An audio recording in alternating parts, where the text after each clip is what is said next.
하나님 말씀 마태복음 3장에 봅니다. 마태복음 3장 1절에서 12절까지 말씀을 보도록 하겠습니다. 그때 세례 요한이 이르러 유대 광야에서 전파하여 가로되 회개하라 천국이 가까웠느니라 하였으니 회개하라 천국이 가까웠느니라 하였으니 회개하라 천국이 가까워왔느니라 하였으니 저는 선지자 이사야로 말씀하신 자라 일렀으되 광야에 외치는 자의 소리가 있어 가로되 너희는 주의 길을 예비하라 그의 첩경을 평탄케 하라 하였느니라. 이 요한은 약대 트롯을 입고 허리에 가죽띠를 띠고 음식은 메뚜기와 석청이었더라. 이때 예루살렘과 온 유대와 요단강 사방에서 다 그에게 나와 자기들의 죄를 자복하고 요단강에서 그에게 세례를 받더니 요한이 많은 바리새인과 사두개인이 세례 베푸는데 오는 것을 보고 이르되 독사의 자식들아 누가 너희를 가르쳐 임박한 진노를 피하라 하느냐. 그러므로 회개에 합당한 열매를 맺고 속으로 아브라함이 우리 조상이라고 생각지 말라. 내가 너희에게 이르노니 하나님이 능히 이 돌들로도 아브라함의 자손이 되게 하시리라. 이미 도끼가 나무 뿌리에 놓였으니 좋은 열매 맺지 않은 나무마다 찍어 불에 던지우리라. 나는 너희로 회개케 하기 위하여 물로 세례를 주거니와 내 뒤에 오시는 이는 나보다 능력이 많으시니 나는 그의 신을 들기도 감당치 못하겠노라. 그는 성령과 불로 너에게 세례를 주실 것이요 손에 키를 들고 자기의 타작마당을 정하게 하사 알곡은 모아 곡간에 들이고 죽정이는 꺼지지 않는 불에 태우시리라. 이 말씀은 하나님의 말씀입니다. 살아있는 하나님의 말씀인 것입니다.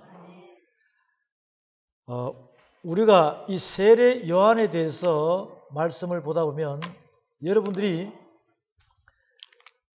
예수님에 대해서는 잘 알아요? 몰라요? 예수님에 대해서? 세례 요한에 대해서는 잘 알아요? 몰라요? 이 세례 요한과 예수님에 대해서 여러분이 분명히 잘 알아야 돼요. 왜 잘 알아야 되느냐? 너무나 중요한 말씀들이 이 사복음서를 통해서 우리에게 비춰주고 있습니다. 그 빛을 받으면 여러분의 어둠이 물러가요? 안 물러가요? 빛은 곧 말씀이라고 그랬어요. 생명의 말씀. 그 빛이 내 안에 비치게 되면 이 말씀이 여러분의 안으로 들어가요. 여러분이 이 말씀을 먹어야 된다 이 말이에요. 영의 양식을 먹어야 되는 것이에요. 육의 양식은 저와 여러분이 먹는 식물이죠. 육의 양식은 어디로 들어갑니까? 코로 들어가요? 귀로 들어가요? 코로 들어가요. 입으로 들어가죠. 그런데 육의 양식은 입으로 들어가지만 영의 양식은 어디로 들어갑니까? 영의 양식은 들어가는 통로가 입으로 들어가는 것이 아니라 귀로도 들어가고 눈으로도 들어가요. 틀린단 말이에요. 근데 육의 양식은 먹으면 뭐가 돼서 나옵니까? 하루 지나면 배설물이 되어서 나온다는 것이죠. 배설물로 말씀하십시오. 배설물로 나온다는 것이죠. 아무 유익하지 않습니다. 무익하다는 것입니다. 그것은 내 몸 육체를 지탱하기 위해서 먹는 것밖에 안 돼요. 안 먹으면 죽어요, 안 죽어요? 안 먹으면 죽죠. 영의 양식은 하나님의 말씀이에요.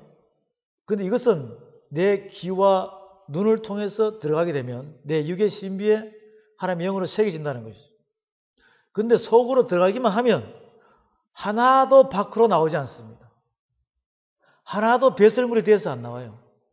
내 배꼽 밑에서부터 천천히 차곡차곡 쌓아져가지고 나중에는 모기가 타면은 그 다음에 또 눈으로 귀로 먹기만 하면 어디를 통해서 나옵니까? 귀를 통해서 나와요? 눈을 통해서 나와요? 입을 통해서 나온다는 것이죠. 입을 통해서 나오는 것입니다. 육적인 식물과 영적인 양식이 틀리죠? 들어가면은 하나도 버려지지 않고 입으로 나온다는 것이죠.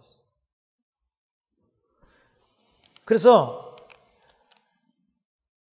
이 육적인 양식과 영적인 양식을 나누면서 이 세례 요한과 예수님에 대해서 비교를 시키는 이 하나님의 뜻이 바로 예수님 앞에 세례 요한을 먼저 보내는 것입니다. 그러니 저와 여러분들이 이 세례 요한에 대해서 크게 나누면 지금 마태복음 3장은 세례 요한이 회개하라 천국이 가까웠느니라 이러면 벌써 하나님의 뜻을 알아가지고 사역을 전하고 있죠. 사역을 하고 있는 상태예요. 세례 요한은 지금 사역을 하고 있습니다. 그 사역을 하고 있는 단계가 어디냐면 마태복음 몇 장이죠? 마태복음 3장이죠? 네, 마태복음 3장이에요. 사역을 하고 있다는 것이죠. 그러면 우리가 구약에 보면 하나님의 말씀을 집행하는 제사장은 몇 살 때부터 되는 거예요? 그러면 지금 이미 세례 요한은 몇 살? 네, 마태복음 3장에서는 이미 세례 요한은 30세라는 것이에요. 30세. 회개하라 천국이 가까우니라. 30세입니다. 30세면은 AD 몇 년입니까? AD 몇 년이에요? 그렇죠? AD 27년경에 회개하라 천국이 가까우니라라고 선포를 하고 있다 이 말이에요. 그럼 여기서 기점으로 잡아가지고 이제 우리가 한번 볼게요. 과거로 가면 세례 요한은 언제 태어났어요? BC 54년경에 태어났다는 것이죠. 그러면 누구와 똑같이 태어났어요? 예수님과 세례 요한을 비교하면 누가 형님이세요? 몇 개월? 6개월 형님이라는 말이에요. 너무 잘하시네. 자, 그래서 AD 27년 과거로 돌아가면 AD 1년이 있지만 점점점점 더 과거로 가면 BC 54년경에 태어났다는 말이죠. 5, 4, 3, 2, 1. BC 1년과 AD 1년은 맞물려요, 안 맞물려요? 맞물리죠. 맞물리는 거예요. 그러니 이것을 3년 반으로 치는 것입니다. 한때, 두때, 반때. 한때는 1년, 두때는 2년 플러스 3년, 반때는 6개월이죠. 3년 BC 54년경, 5, 4, 3, 2, 1. BC 1년과 AD 1년은 맞물리는 거예요. 이때 세례 요한이 태어났습니다. 세례 요한이 이때 출생이 됐다 이 말이에요. 출생. 그러면 여기서부터 세례 요한이 출생할 때는 BC 54년경에 예수님보다 6개월 앞섰다는 것이에요. 그러면 이제 세례 요한의 출생에 대해서는 상세하게 성경에 어디 나와 있죠? 세례 요한의 출생에 대해서는 상세하게 어디에 나와 있냐는 말이에요. 누가복음에 보면, 누가복음에 3장에 보면 정확히 나와 있죠. 누가복음 1장, 2장, 3장에는 세례 요한의 출생에 대해서, 예수님의 출생에 대해서 정확히 나와 있어요. 그러니 마태복음 3장에서는 회개하라 천국이 가까우니라 세례 요한이 하나님의 뜻을 하늘의 천국 복음을 선포하고 있어요. 그죠? 천국의 비밀을 선포하고 있다. 마태복음 3장에서 세례 요한이 회개하라. 뭐가 가까웠다고요? 천국이 가까웠느니라. 회개하라 천국이 가까웠느니라. 예수님도 회개하라 천국이 가까웠느니라 했어요, 안 했어요? 마태복음 4장에 보시기 바랍니다. 마태복음 4장에 보면 마태복음 4장 16절에 봅니다. 16절에 마태복음 4장에서는 예수님께서 40일 금식하시고 사단의 시험을 3번 받아요.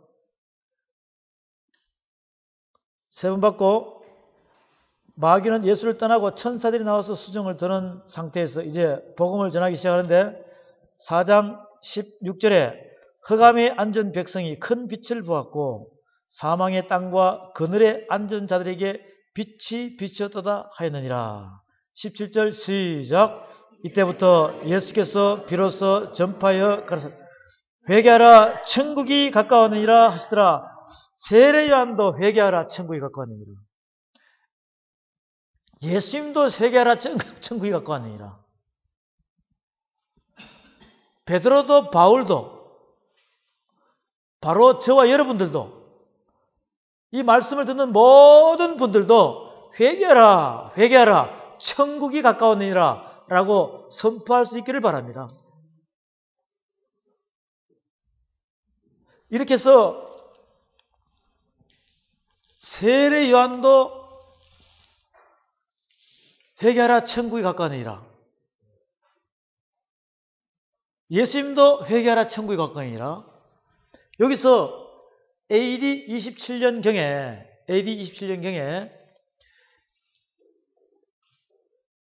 이렇게 말씀을 세례 요한이 선포할 때 세례 요한 앞으로 누가 다가왔어요? 네, 예수님께서 다가왔다 이 말이에요.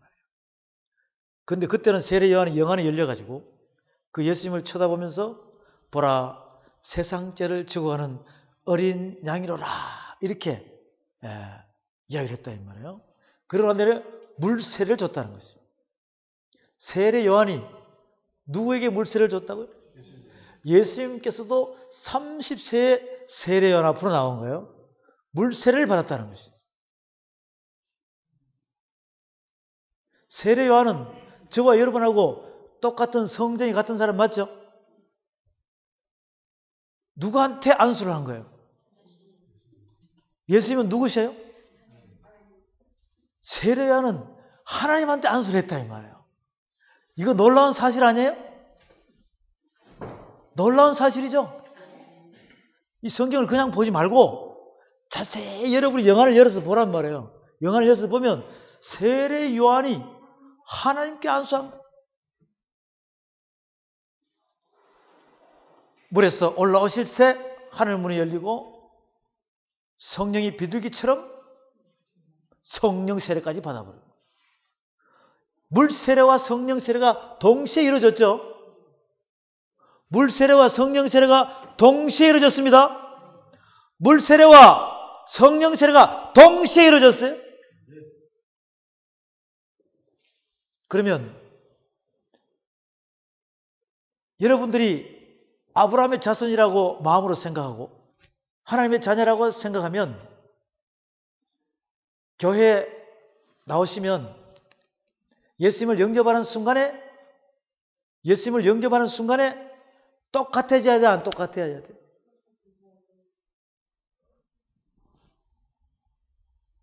교회 생활하면서 어떤 데는 6개월, 어떤 데는 1년 이렇게 공부하고 나면 교회 안에서 제자교육 받고 나면 물세례 줘야 안 줘요? 물세례 주면 바로 성령 세례로 바로 거듭나야 돼요. 한참 있다가 성령 세례로 거듭나야 돼.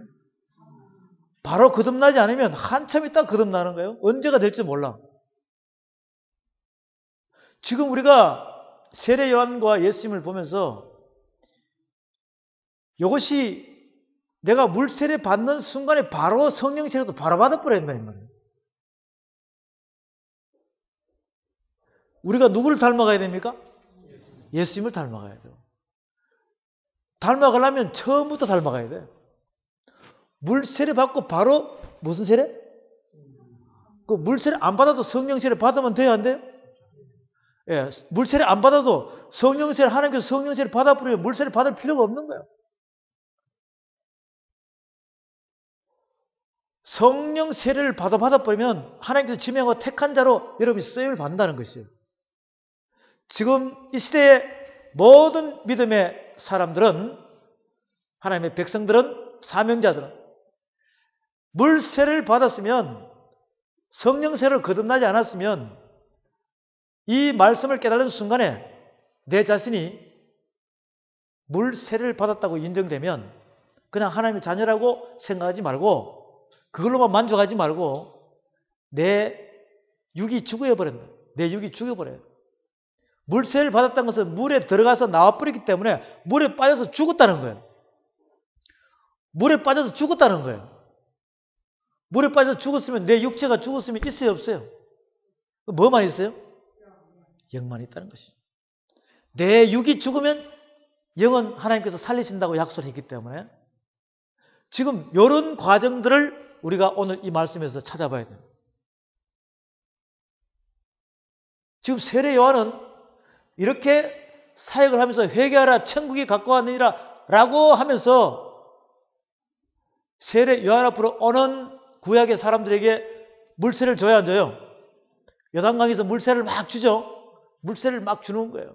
그런데 이 물세를 받으려고도 서기관과 바리새인들도 오고 세리와 창기들도 오고 온갖 구약 시대에 모든 하나님의 백성들이 세례 요한 앞으로 물세를 받으러 오는 거야. 그전에는 물세례가 있었어요, 없었어요? 그전에는 무슨 세례라고 했어요? 그걸 갖다가? 네, 할례를 받았다는 것이죠. 세례 요한 전에는 뭘 받았다고요? 할례. 할례가 뭔지 알죠? 네, 할례는 사내 아이가 난 지 8일 만에 아기의 꼬추를 양피를 벗겨버린다는 것이죠. 그래서 할례예요. 지금 세례 요한은 AD 27년부터 물 세례를 주기 시작했습니다.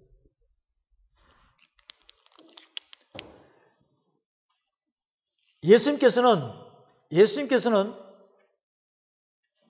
무슨 세례를 줍니까? 예수님께서는 무슨 세례를 줘요? 성령 세례를 준다. 성령 세례를 준다. 성령 세례는 예수님 계실 때 줍니까? 예수님이 하늘로 승천하시고 예수님께서 보내신 성령께서 오셔가지고 우리에게 성령 세례를 주신 줄로 확인하시기 바랍니다. 예수님 시대는 성령 세례를 받고 싶어도 받을 수 있어요, 없어요? 하나님 시대, 성부 시대는 성령 세례를 받고 싶어도 받을 수 있어요, 없어요? 성령 시대라만 받아야 된다는 것이죠. 바로 저와 여러분들이 바로 그런 마지막 성령 시대에 살고 있다는 것을 감사한 줄로 믿으시기 바랍니다. 그러니 하나님께서 가라사대 말세 남종이나 여종에게 성령을 부으리니 자녀들은 예언할 것이요 청년들은 환상을 보고 아비들은 꿈을 꾸리라. 성령을 부으리니 남녀노소 누구에게나 성령을 붓기 위한 준비를 다 하고 있다는 것이죠. 성령을 못 받은 분들은 성령을 받기를 바랍니다. 그래서 성령을 받는데 성령 받는 방법이 있다는 것이죠. 그냥 무조건 달라고 해서 되는 것이 아니라 오직 하나님만이 성령세를 준다는 것이죠. 하나님만이 성령세. 하나님께서 성령세를 주시기 때문에 하나님께서 어떻게 하면 성령세를 주시는가 그것을 우리가 성경 말씀 안에 다 길이요 진리요 생명이 있습니까 없습니까? 있다는 것이죠. 그것만 따라가게 되면 믿음으로 행함으로 순종하면서 따라가게 되면 바로 성령세례가 이루어지는 거예요. 그 성령세례는 받은 자만이 합니다. 할례와 물세례와 성령세례. 예수님께서는 구약의 할례를 어디다 할례하라고 했습니까? 예, 마음에 할례를 하라고 했잖아요. 구약의 할례는 내 몸에다가, 그죠? 육체에다 하죠? 육체에다가 하는 거예요. 행위로 하는 것이고, 마음의 할례는 행함으로 하는 거예요. 행함으로 한다는 거예요. 그래서 믿음과 행함이 없는 믿음은 죽음이 됩니다. 할례는 구약시대는 사내 아이가 나면 난 지 8일 만에 할례를 한다는 것입니다. 그것도 유대인들에게만. 이방인 자손들은 할 수 있어요, 없어요? 이방인 자손들은 못하게 되어 있어요. 난 지 8일 만에 할례를 한다는 것입니다. 그런데 예수님 시대에는 마음의 할례는 유대인이든 이방인이든 누구나 할 수 있다는 것입니다. 누구나 할 수 있다는 것이에요. 그래서 할례는 몸에 하는 행위적인 할례와 행함으로 하는 마음의 할례가 두 가지가 있죠. 그래서 여러분들은 할례를 몸에다 해야 돼? 마음에다 해야 돼? 예, 마음에다 해야 된다는 것이죠. 물 세례만 받고 있어야 돼? 성령 세례도 받아야 돼? 예, 받아야 돼. 물 세례는 아무 필요 없는 거예요. 이것을 세례 요한은 물 세례요. 예수님은 성령 세례라 이 말이에요. 이것을 우리가 세례 요한을 공부하면서 안에 있는 걸 분명히 여러분이 딱 나눠가지고 점검을 해보면 내가 물 세례를 받았는지 성령 세례를 받았는지 여러분 자신이 잘 알아요, 몰라요? 이거는 여러분 스스로가 먼저 알아요. 내가 물 세례를 받았는지 성령 세례를 받았는지 물 세례를 받고 성령 세례를 못 받았는지 여러분이 분명히 안다는 것이죠. 그럼 물 세례만 받았다고 생각하면 성령 세례를 어떻게 하든 받아야 돼, 안 받아야 돼? 왜? 성령 세례를 못 받으면 천국을 못 간다 이 말이에요. 물 세례만 받은 상태에서는 천국을 못 간다는 걸 분명히 여러분이 아셔야 돼요. 아니 왜 목사님이 저런 말씀을 하시니까? 아닙니다. 성경 안에서 하나님께서 우리에게 분명히 말씀해 주고 있어요. 물 세례를 받은 상태 성령 세례가 없으면 왜? 하나님은 영이시니 여러분도 영이 돼야 돼, 안 돼야 돼? 그런데 타락한 영은 안 된다는 것이죠. 타락한 영은 물 세례만 받은 상태에 움직이는 상태고 타락한 영이 회복해가지고 하나님께서 우리에게 주신 선한 양심에 생명의 성령의 법으로 올라서야 된다는 거예요. 성령 세례를 받아야지만이 내가 믿음, 소망, 사랑으로 자랄 수 있다는 것이죠. 물 세례만 받은 상태에서는 성령 세례를 못 받게 되면 열매를 맺을 수가 없어요.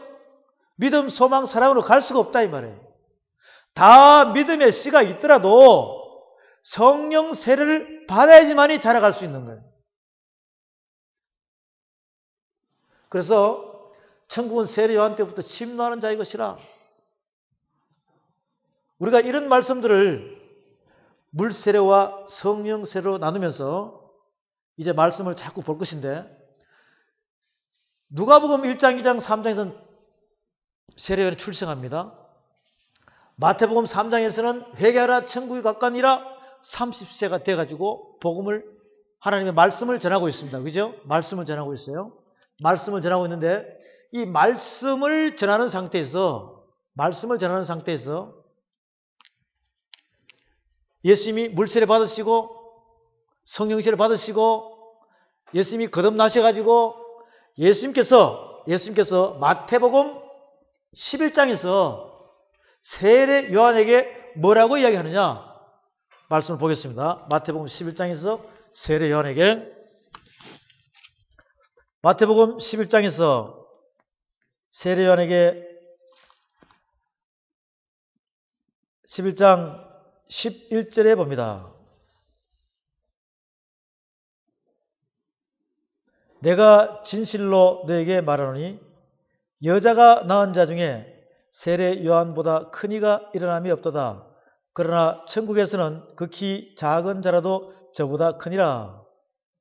세례 요한의 때부터 지금까지 천국은 침노를 당하나니 침노하는 자는 빼앗느니라. 모든 선지자와 및 율법에 예언한 것이 요한까지니라 그랬어요. 내가 진실로 너에게 말하니 여자가 낳은 자 중에 세례 요한보다 큰 이가 일어남이 없도다. 그러나 천국에서는 극히 작은 자라도 저보다 크니라. 지금 마태복음 11장에서는 예수님께서 세례 요한은 여자가 낳은 자 중에서 가장 큰 자라 그랬어요. 그죠? 가장 큰 자라 그랬어요. 그러면 마태복음 11장을 기점으로 해가지고 쭉 과거로 가면 그죠? 20년 전에, 30년 전에, 40년 전에, 50년 전에, 1000년 전에, 2000년 전에, 3000년 전에, 4000년 전에 노아의 방주를 거쳐서 아담 때 가져가면 여기에 다 여자가 낳은 자 맞죠? 그렇잖아요. 아담, 노아, 아브라함, 다윗, 모세 등등등 세례요한 이전까지 말라기까지 에스겔, 다니엘, 예레미야, 이사야 대선지서에 보면 소선지서에 보면 여러 가지의 하나님의 선지자들이 많죠. 이런 자들보다 누가 크다고요? 세례요한이 최고 크다는 거예요. 자, 이것을 바로 육적인 사람이라는 것입니다. 육의 사람이라는 거예요. 네, 육의 사람. 예수님께서는 왜 마태복음 11장에서 여자가 낳은 자 중에 제일 큰 자라고 이렇게 말씀하셨느냐? 아까 세례 요한은 누구한테 안수했다고 그랬죠? 예수님께 안수한 자는 성경 전체 찾아볼 때 누가 있어요? 세례 요한밖에 없어요. 그리고 조금 전에 마태복음 11장에 보니까 선지자의 제일 마지막 선지자 율법의 마침이 누구까지다? 세례 요한까지다. 그 다음 무슨 시대가 이루어져요? 성자 시대가 이루어지죠. 예수님 시대가 이루어진다 이 말이에요. 예수님 시대가 이루어진다 이 말이에요. 자, 육의 사람은 아브라함은 누가 낳았어요?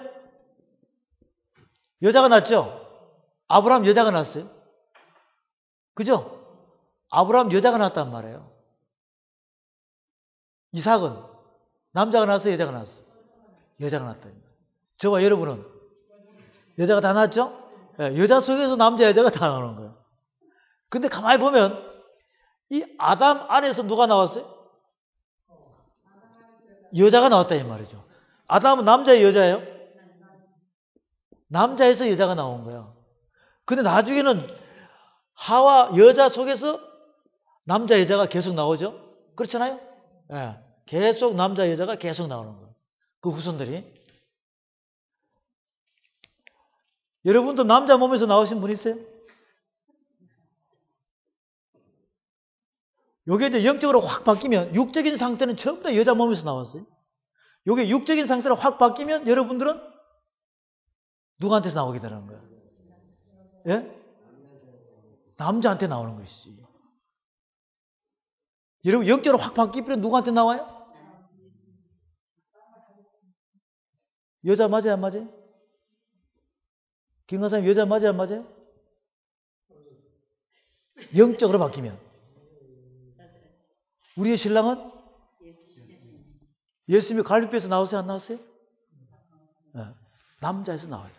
그게 약속의 자녀예요.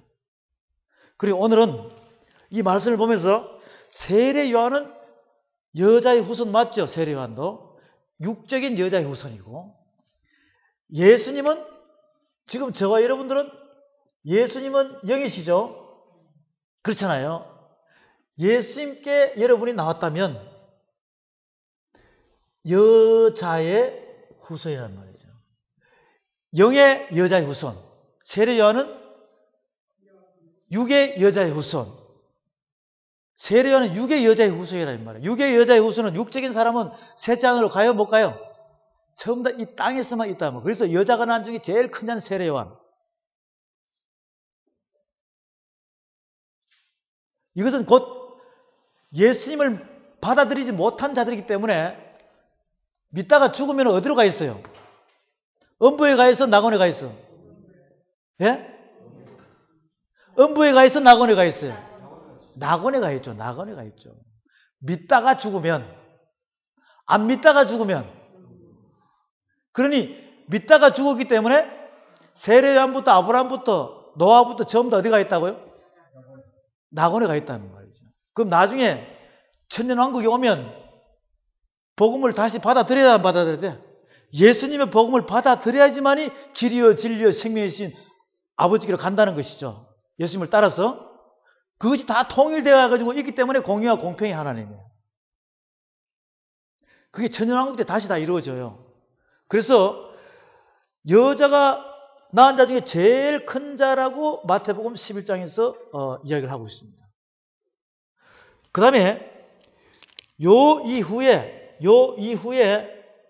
일어나는 예수님으로부터, 그죠? 예수님의 영을 받아가지고 움직이는 자들은 예수님을 길이요 진리요 생명인 예수님을 복음을 듣고 따라가기 되면 이 첫째 하늘 아래에 있는 것이 아니라 셋째 하늘로 가죠. 그래서 여기서 대중소가 있단 말이에요.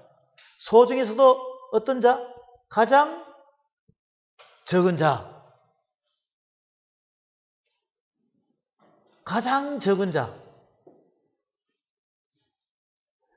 영적인 여자의 후손 중에서 가장 적은 자, 천국의 가장 적은 자. 이것은 천국에 올라가가지고 있는 상태에서 가장 적은 자가 있어요, 없어요? 그 가장 적은 자를 성경에서는 어디에서 비춰줍니까? 그 가장 적은 자는 성경에서 어디에서 비춰져요? 이제 여러분들이 말씀을 전체적으로 탁 알면 탁 이 말씀이 나와야 돼요. 형체가 나와야 안 나와요? 그렇죠. 바다의 물고기 형체가 나오잖아요. 바다의 물고기 형체 중에서도 계급이 있을까 없을까? 계급이 있다는 것이에요. 우리가 하나님의 군대면은 지금 우리 육적인 상태에서 군대 생활할 때 군대 보면 여자들은 잘 모르지만 대충 알 거 아니에요. 군대 중에서도 보면 병들이 있어요 없어요? 그죠? 병 중에서도 짝대기 하나, 짝대기 2개, 짝대기 3개, 짝대기 4개 중에 누가 높아요? 그 다음에 그죠? 중사, 상사, 그 다음에 준위, 소위, 중위, 대위 이렇게 해서 소령, 중령, 대령, 그 다음에 1스타, 2스타, 3스타, 4스타 막 올라가죠. 그러다가 어디까지 올라가요? 대통령까지 올라간단 말이에요. 왕까지 올라간다 이 말이에요. 여러분은 예수의 좋은 군사 맞아요 안 맞아요?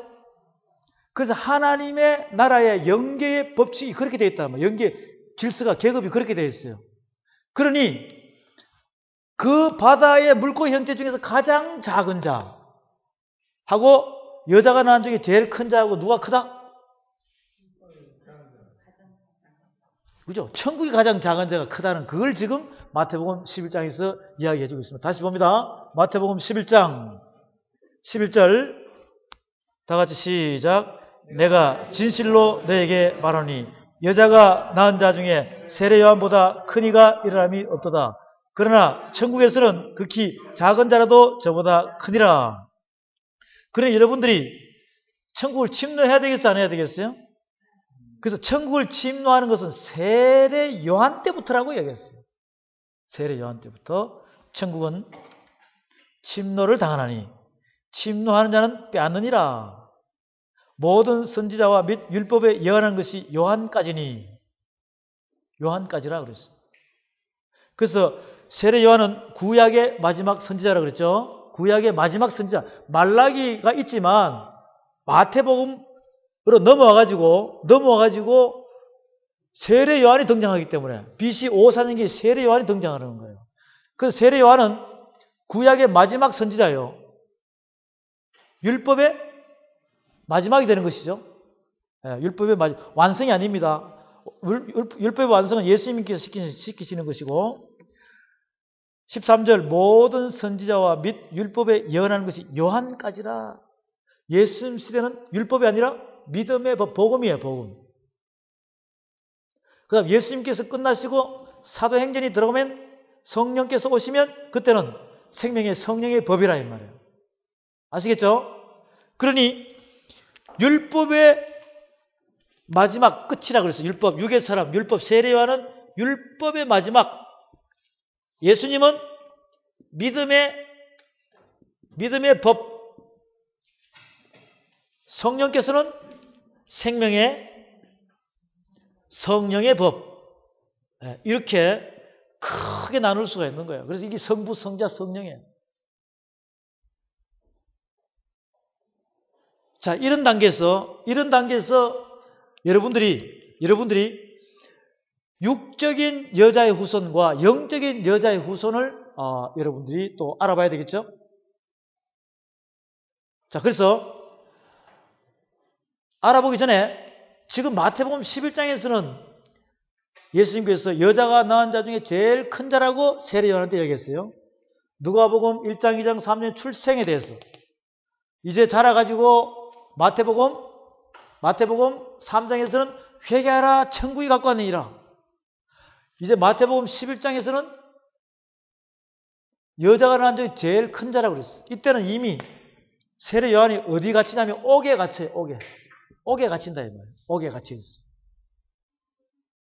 그러다가 마태복음 14장에서 세례 요한은 뭐합니까? 사형을 당합니다. 사형 당하면 죽어야 안 죽어요? 어떤 사형을 당합니까? 네. 목이 잘리는 참수를 당합니다. 그래서 세례 요한은 소반에 쟁반에 목이 딱 당겨가지고 누구 앞으로 가져가요? 네. 헤로드 왕 앞으로 가거든요. 마태복음 14장 봅니다. 마태복음 14장에 보면 마태복음 14장에서 1절에 그때 분본왕 헤롯이 예수의 소문을 듣고 그 신하들에게 이르되 이는 세례 요한이라. 제가 죽은 자 가운데서 살아났으니 그러므로 이런 권능이 그 속에서 운동하는도다 하더라. 전에 헤롯이 그 동생 빌립의 아내 헤로디아의 일로 요한을 잡아 결박하여 옥에 가두었으니 이는 요한이 헤로데에게 말하되 당신이 그 여자를 취한 것이 옳지 않다 하였습니다. 헤롯이 요한을 죽이려 하되 민중이 저를 선지자로 여김으로 민중을 두려워하더니 마침 헤롯의 생일을 당하여 헤로디아의 딸이 연석 가운데서 춤을 추어 헤롯을 기쁘게 하니 헤롯이 맹세로 그에게 무엇인지 달라는 대로 주겠다 허락하거늘 그가 제 어미의 시킴을 듣고 가로되 세례 요한의 머리를 소반에 담아 여기서 내게 주소서 하니 왕이 근심하나 자기의 맹세한 것과 그 함께 앉은 사람들 인하여 주라 명하고 사람을 보내어 요한을 옥에서 목베어 그 머리를 소반에 담아다가 그 여아에게 주니 그가 제 어미에게 가져가니라. 요한의 제자들이 와서 시체를 가져다가 장사하고 가서 예수께 고하니라. 이 헤롯 왕이 동생의 부인을 갖다가 취해가지고 자기 아내로 만들다 보니 이 세례 요한은 그 헤롯 왕과 헤롯 왕의 안으로 들어온 그 왕후 앞에서 손가락질 하면서 회개하라 천국이 갖고 왔느니라고 얘기했다. 잘못된 것을 바로잡기 위해서 회개하라 천국이 갖고 왔느니라. 이때 당시 헤롯 왕은 나라는 새도 떨어뜨리는 그런 권력을 갖고 있죠. 그런 권력자 앞에서도 세례 요한은 굽히지 아니하고 회개하라 천국이 갖고 왔느니라고 이야기하니까 이 왕후 되는 부인이 그 소리가 듣기 싫은 거예요. 왜? 부정이 들썩 나버렸잖아요. 그러니 볼 때마다 그러니까 요한의 마음이 그 사람들의 헤롯 왕과 부인의 마음이 바뀌어버렸죠. 눈에서 어긋나 버린 거예요. 그런 단계에서 언제 죽일까 생각하고 있는 단계인데 5절에 보면 헤롯이 요한을 죽이려 하되 민중이 저를 선지자로 여김으로 민중을 두려워하더니 이때만 하더라도 세례 요한을 따르는 무리가 상당히 많았어요. 그죠? 그러다 보니 군중 심리에 잘못하면 정치적으로 많은 해를 당할까봐 찬스만 보고 있다가 마침 헤롯의 생일을 당하여 헤로디아의 딸이 연석 가운데서 춤을 추어 헤롯을 기쁘게 하니 이것은 헤롯이 낳은 진짜 딸이 아니에요.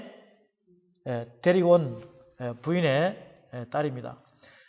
헤롯이 맹세로 그에게 무엇인지 달라는 대로 주겠다 하는 헤롯 생일날 이 딸이 헤롯의 마음을 홀겨버려요.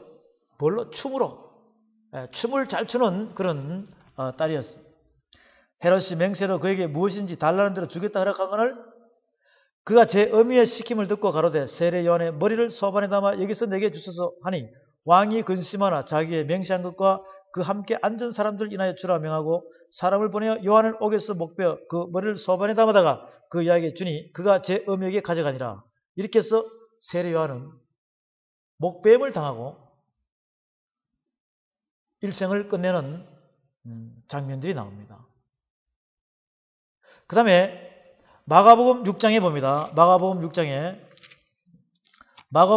보면 마가복음 6장에서 14절에 똑같이 마태복음 14장처럼 세례 요한의 이 죽음에 대한 내용들이 나옵니다. 이에 예수의 이름이 드러난지라 헤롯 왕이 듣고 가로되 이는 세례 요한이 죽은 자 가운데서 살아났도다. 그러므로 이런 능력이 그 속에서 운동하느니라 하고 어떤 이는 이가 엘리야라고 또 어떤 이는 이가 선지자니 옛 선지자 중에 하나와 같다 하되 헤롯은 듣고 가로되 내가 목베인 요한 그가 살아났다 하더라. 전에 헤롯이 자기가 동생 빌립의 아내 헤로디아에게 장가든 거로 이 여자를 위하여 사람을 보내어 요한을 잡아 옥에 가두었으니 전에 헤롯이 자기가 동생 빌립의 아내 헤로디아에게 장가든 거로 이 여자를 위하여 사람을 보내어 요한을 잡아 옥에 가두었으니 이는 요한이 헤롯에게 말하되 동생의 아내를 취한 것이 옳지 않다 하였음이라. 헤로디아가 요한을 원수로 여겨 죽이고자 했을 때 하지 못한 것은 헤롯이 요한을 의롭고 거룩한 사람으로 알고 두려워하여 보호하며 또 그의 말을 들을 때 크게 번민을 느끼면서도 달게 들음이러라. 마침 귀에 좋은 날이 왔으니 곧 헤롯이 자기 생일에 대신들과 천부장들과 갈릴리의 귀인들로 더불어 잔치할세 헤로디아의 딸이 친히 들어와 춤을 추어 헤롯과 및 함께 앉은 자들을 기쁘게 한지라. 왕이 그 이하에게 이르되 무엇인지 너 원하는 것을 내게 구하라. 내가 주리라 하고 또 맹세하되 무엇인지 내가 내게 구하면 내 나라의 절반까지라도 주리라 하거늘 저가 나가서 그 어미에게 말하되 내가 무엇을 구하리까? 그 어미가 가로되 세례 요한의 머리를 구하라 하니 저가 곧 왕에게 급히 들어가 구하여 가로되 세례 요한의 머리를 소반에 담아 곧 내게 주기를 원하옵나이다 한데 왕이 심히 근심하나 자기의 맹세한 것과 그 앉은 자들 인하여 저를 거절할 수 없는지라. 왕이 곧 시병 하나를 보내어 요한의 머리를 가져오라 명하니 그 사람이 나가 옥에서 요한을 목베어 그 머리를 소반에 담아다가 여하에게 주니 여하가 이것을 그 어미에게 주니라. 요한의 제자들이 듣고 와서 시체를 가져다가 장사하니라. 이 요한이 갇힌 장소가 사해바다 해변에 마케르스트롤 감옥이라는 곳에서 잡혀가지고 들어가 있는 상태에서 이런 참변이 일어납니다.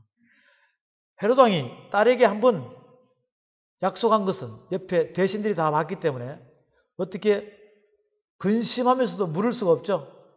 결국은 세례 요한은 하나님의 뜻을 가지고 회개하라 천국이 가까우니라라고 이 땅에 와서 하나님 나라의 뜻을 전하는 세례 요한은 예수님의 오심의 길을 미리 평탄한 길로 닦아 놓으시고 결국은 한 나라의 한 왕의 딸의 한 왕의 생일 잔치에 그 딸의 춤 시위에 기쁨으로 이끌려 가지고 하나님의 사명자인 세례 요한은 목이 참수당하는 단계에서 이렇게 하나의 이슬로 사라져 버렸어요. 누가복음 3장에 봅니다. 누가복음 3장에 보면 누가복음 3장에서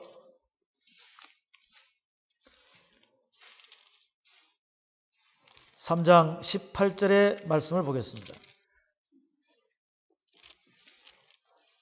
또 기타 여러 가지로 권하여 백성에게 좋은 소식을 전하였으나 분봉왕 헤롯은 그 동생의 아내 헤로디아의 일과 또 그의 행한 모든 악한 일을 인하여 요한에게 책망을 받고 이 위에 한 가지 악을 더하여 요한을 옥에 가두니라.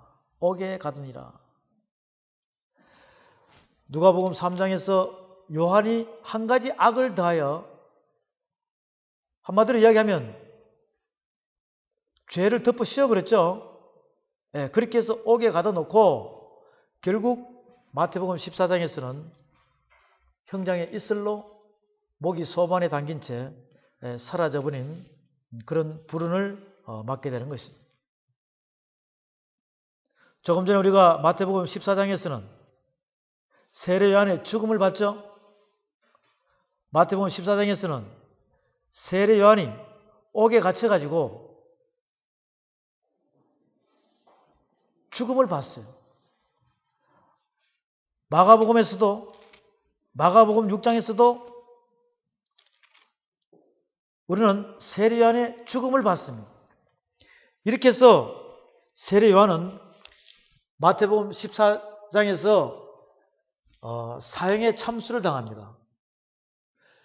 오늘 우리가 보는 말씀은 세례 요한이 BC 5사년경에 태어나서 출생을 하고 그 다음에 AD 27년경에 회개하라 천국이 가까우니라 라고 선포를 하면서 마태복음 11장에서는 예수님으로부터 여자가 낳은 자 중에 제일 큰 자라고 칭찬을 받아요.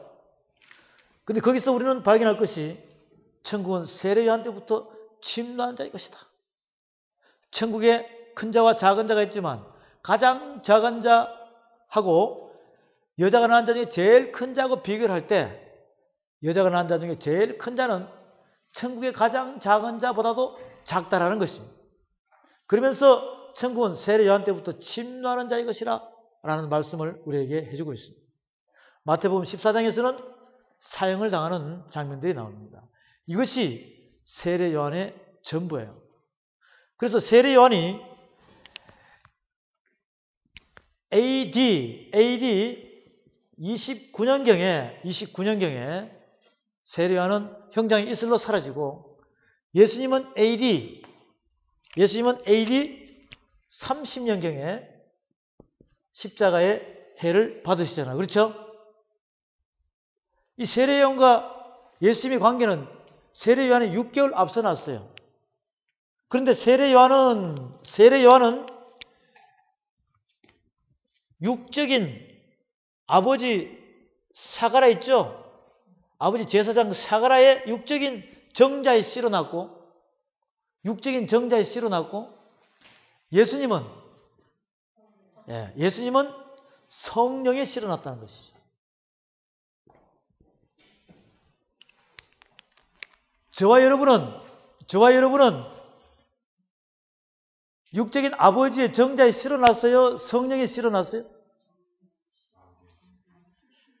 정자에 씨로 났는데 내 안에 성령의 씨가 있어요, 없어요? 이것을 발견하시기 바랍니다. 성령의 씨가 있다 이 말이에요. 그럼 이 성령의 씨는 바로 여러분의 육적인 정자의 씨가 죽어버려야 돼요. 그죠? 두 개가 같이 있으면 빛과 어둠이 같이 있는 거예요. 그런데 육적인 씨에서 나오는 그 행위적인 모든 어둠이 있죠. 세상을 살아가면서 아담의 원죄와 자범죄가 온갖 나의 자범죄 어둠이 시기, 질투, 욕망, 욕심, 교만, 자아, 혈기 등등의 온갖 것들이 성령의 씨를 갖다가 뭐라고 덮어버리고 있다는 것이죠. 그러니 빛을 발할 수 있습니까? 잘할 수 있습니까? 없다는 것이죠. 하나님께서는 예수님을 보내신 이유가 예수님을 닮으라, 본을 담으라는 거 아니에요? 그게 뭐냐? 물과 불로 거듭나라. 물 세례에서 성령 세례로 확 바뀌라는 것이에요. 육을 죽이고 영으로 살리라는 것입니다. 이것을 처음에 우리에게 보여주시는 것이 예수님의 AD 27년경에 30세가 되어서 오셔가지고 세례 요한한테 물세례 받고 성령세례 받는 거예요. 이것을 우리에게 보여주는 것입니다. 저와 여러분이 예수님을 영접하기 전에 성령으로 거듭나기 전에는 육이 먼저 나를 장악하고 있어요. 성령 받고 난 뒤에도 육이 나를 이끌고 가야 안 이끌고 가요? 로마서 7장에서 사도 바울께서 고백하죠. 내가 하나님의 선한 양심으로 하나님 일을 하고자 하는데 나도 모르게 어디에 끌려간다고요? 죄 속으로 끌려간다. 내 안에는 육적인 것과 영적인 같이 있다 이 말이죠.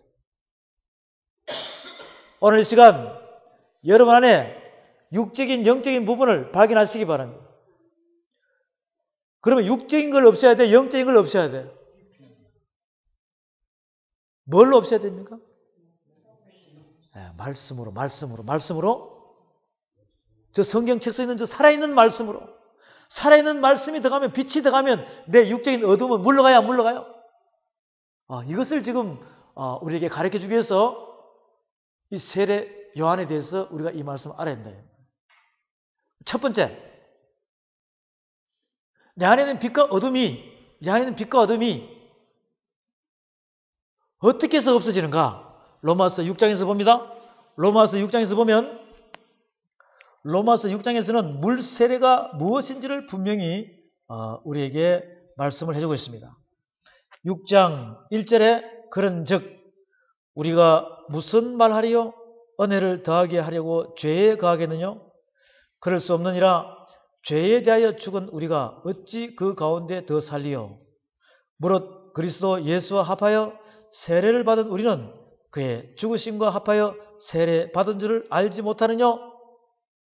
그러므로 우리가 그의 죽으심과 합하여 세례를 받음으로 그와 함께 장사되었나니 이는 아버지의 영광으로 말미암아 그리스도를 죽은 자 가운데서 살리심과 같이 우리로 또한 새 생명 가운데서 행하게 하려 함이니라. 만일 우리가 그의 죽으심을 본받아 연합한 자가 되었으면 또한 그의 부활을 본받아 연합한 자가 되리라. 우리가 알거니와 우리 옛사람이 예수와 함께 십자가에 못 박힌 것은 죄의 몸이 멸하여 다시는 우리가 죄에게 종노릇하지 아니하려 함이니. 할렐루야. 이는 죽은 자가 죄에서 벗어나 어렵다 하심을 얻었음이니라. 만일 우리가 그리스도와 함께 죽었으면 또한 그와 함께 살 줄을 믿노니 이는 그리스도께서 죽은 자 가운데서 사셨음에 다시 죽지 아니하시고 사망이 다시 그를 주장하지 못할 줄을 알미로다. 그의 죽으심은 죄에 대하여 단번에 죽으심이요 그의 살으심은 하나님께 대하여 살으심이니 이와 같이 너희도 너희 자신을 죄에 대하여는 죽은 자요 그리스도 예수 안에서 하나님을 대하여는 산 자로 여길지어다. 그러므로 너희는 죄로 너희 죽을 몸에 왕들하지 못하게 하여 몸의 사욕을 순종치 말고 또 너희 지체를 불의의 병기로 죄에게 드리지 말고 오직 너희 자신을 죽은 자 가운데서 다시 산 자같이 하나님께 드리며 너희 지체를 의의 병기로 하나님께 드리라. 죄가 너희를 주관치 못하리니 이는 너희가 법 아래 있지 아니하고 은혜 아래 있음이니라. 이 로마서 6장은 보면 볼수록 내 안에서 중심이 불이 붙어요. 보면 볼수록 내 자신이 다시 새롭게 만들어져 나가는 것을 우리가 깨달을 수가 있습니다. 물세례라는 것은 물에 푹 들어갔다가 나오는 거예요. 내 육신이 물에 푹 빠지면 육이 죽어버린다는 뜻입니다. 물세례를 받는다는 것은 장로교, 침례교 등등등 각 교마다 세례 주는 게 다 틀립니다. 근데 일단 세례는 내가 하나님의 자녀라는 것입니다. 하나님의 자녀는 육적인 자녀는 없어요. 영적인 자녀가 돼야 돼요. 내 육이 죽는다는 것입니다. 물에 빠졌다는 것은 내 육이 죽었다는 거예요. 여러분 물에 빠진 사람 많이 보죠? 물에 빠진 사람 건져놓으면 밥 먹으러 가자 그러면 대답해야 안 해요. 돈을 1억을 앞에 갖다 놔도 5천억을 앞에 갖다 놔도 관심 있어요 없어요? 관심 없다는 것이에요. 여러분이 육이 죽어버리면 이 세상과 관심이 없다는 것이 오직 영 하나님이 주시는 말씀 안에서만 아버지의 뜻을 알고 여러분이 그 뜻을 사명 감당하는 것이에요. 육이 죽으면 영이 삽니다. 여러분의 육을 죽이라 그러는데 이 육을 죽이는 방법을 몰라요. 내가 내 자신을 죽일 수 없어요. 오직 하나님의 살아있는 말씀만이 내 안에 들어오게 되면 그 말씀이 나를 자꾸 죽여주고 있어요. 말씀이 죽이면 나중에 말씀은 없어져요? 안 없어져요? 여러분이 말씀 안에 죽기를 바랍니다. 말씀 안에 죽으면 말씀은 영원히 사는 것이에요.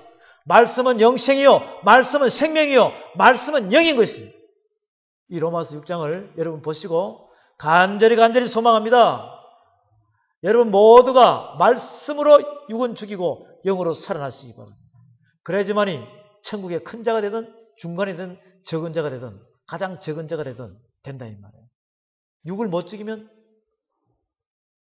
육의 사람이 돼요. 세례 요한보다 크지도 못해요. 천국 갈지 안 갈지도 모릅니다. 로마서 7장 봅니다. 로마서 7장에 보면 로마서 7장에서 21절에 봅니다. 그러면 내가 한 법을 깨달았노니 곧 선을 행하기 원하는 나에게 악이 함께 있는 것이로다.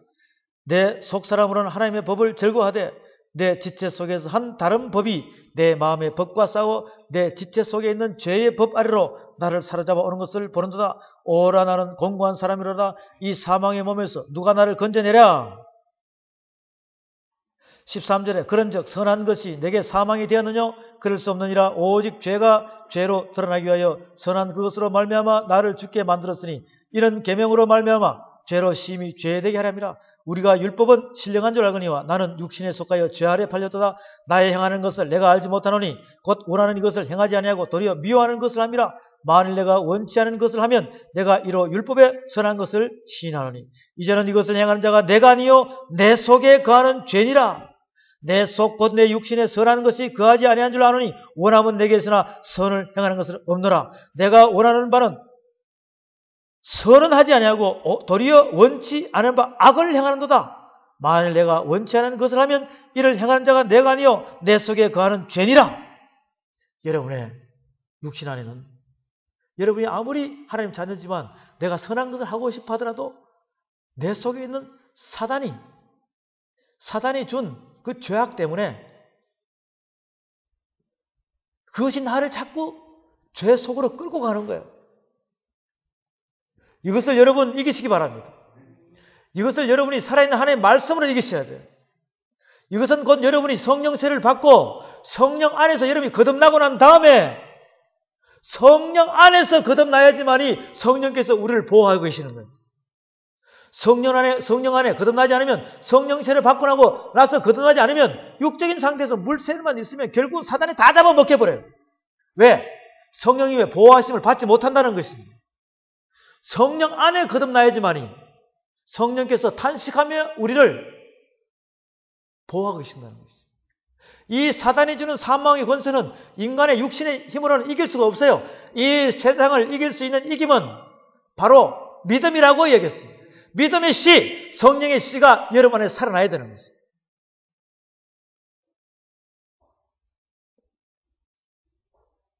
이 세상을 이길 수 있는 이김은,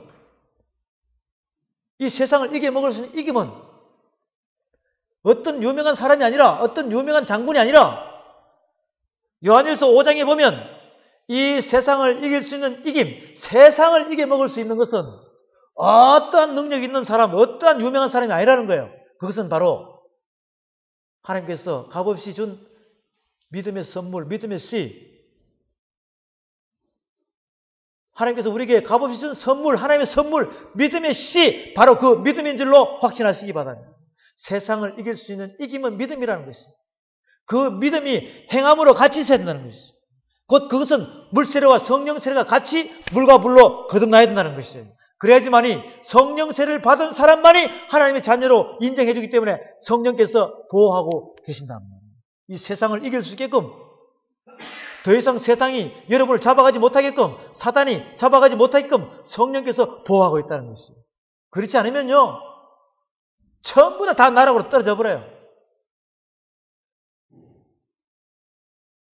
로마서 8장에 봅니다. 로마서 8장 26절에 봅니다. 26절에 보면 이와 같이 성령도 우리 연약함을 도우시나니 우리가 마땅히 빌바를 알지 못하나 오직 성령이 말할 수 없는 탄식으로 우리를 위하여 친히 간구하시니라. 마음을 감찰하시는 이가 성령의 생각을 아시나니 이는 성령이 하나님의 뜻대로 성도를 위하여 간구하심이라. 우리가 알거니와 하나님을 사랑하는 자 곧 그 뜻대로 부르심을 입은 자들에게는 모든 것이 협력하여 선을 이루니라. 하나님이 미리 아신 자들로 또한 그 아들의 형상을 본받게 하기 위하여 미리 정하셨으니 이는 그로 많은 형제 중에서 맏아들이 되게 하려 하심이라. 또 미리 정하신 그들을 또한 부르시고 부르신 그들을 또한 어렵다 하시고 어렵다 하신 그들을 또한 영원하게 하셨느니라. 26절 다 같이 시작. 이와 같이 성령도 우리 연약함을 도우시나니 우리가 마땅히 빌 바를 알지 못하나 오직 성령이 말할 수 없는 탄식으로 우리를 위하여 친히 간구하시니라. 여러분이 성령 세를 받아야지만이, 성령 안에 거하야지만이, 여러분은 연약하여 아무것도 할 수 없어요. 그런데 성령께서는 우리를 도와주기 위해서 탄식하고 계신다는 거죠. 탄식이 뭔지 알죠? 안타까워가지고 도와주려고. 여러분의 마음의 문만 열면은 성령께서 준비한 모든 성령의 큰 에너지를 여러분이 다 받을 수 있다는 것이죠. 그리고 그 성령이 우리의 보증인이 되셔가지고, 하나님 우리의 보증인이 되셔가지고 우리를 보호하고 계신다는 거예요. 여러분의 옆에서는 천인이 넘어지고 만인이 엎어지더라도 하나님께서는 여러분을 꽉 다림질로 잡고 있다는 것이, 안 넘어진다는 것이. 만약에 넘어지더라도 하나님의 오른손으로 여러분을 일으키시리라. 35절 누가 우리를 그리스도의 사랑에서 끊으리요? 환난이나 공고나 핍박이나 기근이나 적신이나 위험이나 칼이라. 기록된 바 우리가 종일 주를 위하여 죽임을 당게 되며 도살할 양같이 여김을 받았나니 당과 같으니라. 그러나 이 모든 일에 우리를 사랑하시는 이로 말미암아 우리가 넉넉히 이기느니라. 내가 확신하노니 사망이나 생명이나 천사들이나 권세자들이나 현재일이나 장래일이나 능력이나 높음이나 깊음이나 다른 아무 피조물이라도 우리를 우리 주 그리스도 예수 안에 있는 하나님의 사랑에서 끊을 수 없으리라. 여러분이 성령 안에만 계시면, 물질에서 성령 세례만 거듭는만 나면 하나님께서 우리의 보증인이 되어가지고 어떤 피조물이라도 우리를 우리 주 예수 그리스도의 사랑 안에서 끊을 수 없다라고 되어 있어요. 로마서 8장 1절에 그러므로 이제 그리스도 예수 안에 있는 자에게는 결코 정죄함이 없나니, 그러므로 이제 그리스도 예수 안에 있는 자에게는 결코 정죄함이 없나니 이는 그리스도 예수 안에 있는 생명의 성령의 법이 죄와 사망의 법에서 너를 해방하였습니다. 할렐루야. 생명의 성령의 법이 죄와 사망의 법에서 해방했다는 거죠. 이것이 바로 무엇이냐? 바로 육과 영의 관계입니다. 육과 영의 관계예요. 세례 요한은 구약의 마지막 선지자요, 율법의 마침이라 그랬죠? 율법의 끝이라 그랬어요. 바로 예수님이에요. 구약과 신약의 교랑 역할을 세례 요한이 합니다. 물세례와 성령 세례의 교랑 역할을 세례 요한이 하는 거예요. 아시겠죠? 세례 요한은 너무나 중요합니다. 그래서 BC와 AD의 구분 속에서 BC와 AD는 그대로 같이 교차가 되는 거예요. 1999년과 1999년과 2000년이 따로따로 떨어져 있어요. 똑같이 교차가 돼요. 똑같이 넘어가는 것이죠. 성부 시대의 사람은 똑같이 성자 시대의 사람으로 넘어왔죠. 성부 시대에 하나님의 뜻을 모르니까 성자 시대에 같이 넘어온 그 시대에 예수님을 이렇게 눈앞에 보고도 그분하고 만나지를 못하고 있다.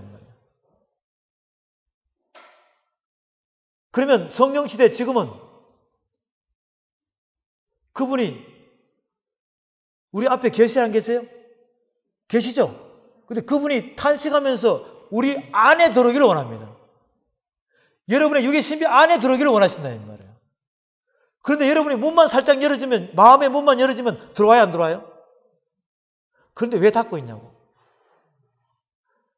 열기 바랍니다. 지금도 여러분의 마음의 문을 녹화하고 있어요. 내 사랑하는 딸아, 내 사랑하는 아들아, 내가 왔다. 내 마음의 문을 열어. 너와 나와 같이 하나가 되자. 자꾸 내 사랑하는 신랑은 오늘도 어저께도 내일도 계속 여러분에게 노크를 합니다. 내 마음의 문을 열어라. 믿음으로, 소망으로, 사랑으로, 믿음으로, 소망으로, 사랑으로 우리 서로 사랑하자. 나는 너를 사랑한다. 나는 너를 변하지 않고 끝까지 사랑한다라고 계속 이야기하는 그 예수님의 음성을 들으시기 바랍니다. 그렇게 해서 여러분이 하나가 되면 성령님이 내 안에 들어오셔 안 들어오셔요? 들어오셔가지고 여러분을 완전한 완성품으로 만들기 위해서 천국의 가장 큰 자로 만들기 위해서 그분은 우리를 도우시려고 오늘도 이 시간 말씀으로 함께하는 줄로 믿으시기 바랍니다. 그분을 맞이해야 된다니까요. 찬양 중에 맞이하고 기도 중에 맞이하고 말씀 중에 맞이해서 완전하게 여러분이 하나님의 극상품 열매가 되어서 맏아들이 되어서 장자가 되어서 하늘나라의 한 성을 유업으로 받으시기를 주의 이름으로 축원합니다. 이렇게 해서 세례 요한은 우리에게 이 말씀을 보여주고 있는 거예요. 누가복음 3장에 보겠습니다. 누가복음 3장에 보면 누가복음 3장에서